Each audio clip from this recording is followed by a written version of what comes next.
నేటి పునీతులు పునీత జుస్తా, పునీత రుఫీనా గార్లు.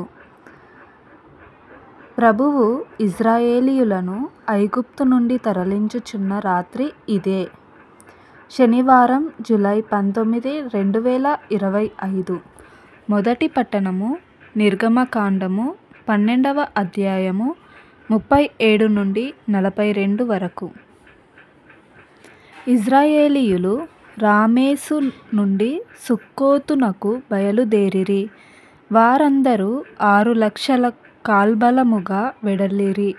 వారి స్త్రీలు, పిల్లలు ఈ లెక్కలో చేరలేదు. పలు అన్య తెగల వారు అసంఖ్యకముగా వారిలో వచ్చి చేరిరి. లెక్కకందని గొర్రెల మందలు, గొడ్ల మందలు వారితో వెళ్ళెను. ఇజ్రాయేలీయులు ఐగుప్తు దేశము నుండి తెచ్చిన పిండితో పొంగని రొట్టెలు కాల్చుకొనిరి. పిండి పులియకముందే వారు ఐగుప్తు దేశము నుండి నెట్టివేయబడిరి. దారిలో తినుటకు తిండి సిద్ధము చేసుకొను వరకునైనా వారు ఆ దేశమున నిలువలేకపోయిరి.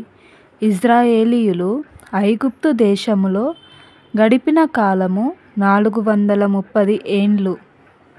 430 ఏండ్లు ముగిసిన నాడే యావే సైన్యము ఐగుప్తు దేశమును వదలెను.